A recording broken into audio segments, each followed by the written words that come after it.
یه لحظه تصور کن ساختمونی جلوت سبز بشه، اونم فقط تو 29 ساعت. آماده ای مغزت سود بکشه؟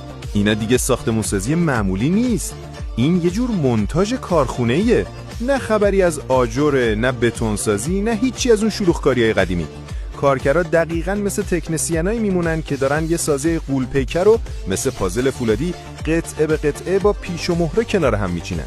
داستان از جایی شروع میشه که ماژول‌های بولکر فضایی، بله درست خوندی، همون کانتینرهایی که تو ایستگاه فضایی استفاده میشدن، میرسن تو محل پروژه. هر طبقه یه قطعه، هر قطعه یه مرحله. اول یک طبقه، بعد 3 تا، بعد 6 تا بالاخره تو مدت باور نکردنی 29 ساعت یه برج 11 طبقه جلوی چشمت کامل میشه. مزیتش دقت ساختش انقدر بالاست که حتی تو تستای زلزله هم کم نمیاره. تازه باورت بشه یا نه، این ساختمون‌ها قابل جابجایی هن. یعنی اگه دوست داشته باشی میتونی یه روز جمعش کنی و ببری یه جای دیگه دوباره بسازیش، مثل لگو نسخه غول‌پیکر. حالا سوال اصلی که ذهن آدمو قلقلک میده اینه: اگه بهت بگن توی همچین ساختمونی زندگی کنی که فقط تو 29 ساعت ساخته شده، قبول میکنی؟